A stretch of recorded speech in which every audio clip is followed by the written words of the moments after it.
The royal tombs and burials of ancient Judah present us with several mysteries. First, there's the mystery presented by the death formulas of the kings of Jerusalem. For almost all the kings, the Bible says that they died and were buried in the city of David. Burial within the city's limits seems to have been exclusively reserved for Jerusalem's royals.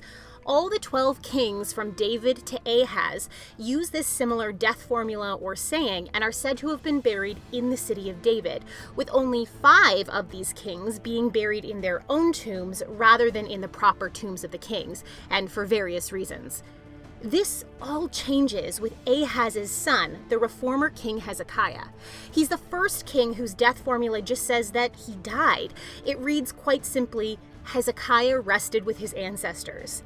2 Chronicles adds that Hezekiah was buried on the hill where the tombs of David's descendants are.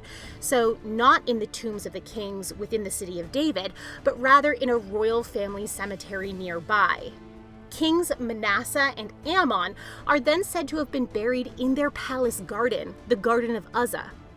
The next king, Josiah, is likewise said to have been buried in Jerusalem, not the smaller Acropolis of the city of David, and in his own tomb.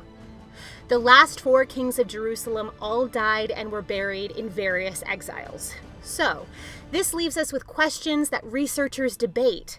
Where exactly were the proper tombs of the kings? Where and what is the Garden of Uzzah, and why was there a shift away from burial in the tombs of the kings and into a palace garden and personal tombs?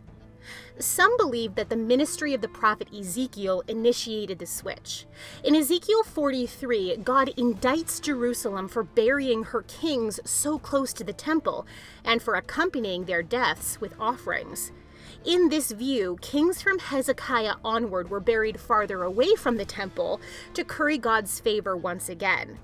There's also an interesting cultural association with kings and gardens.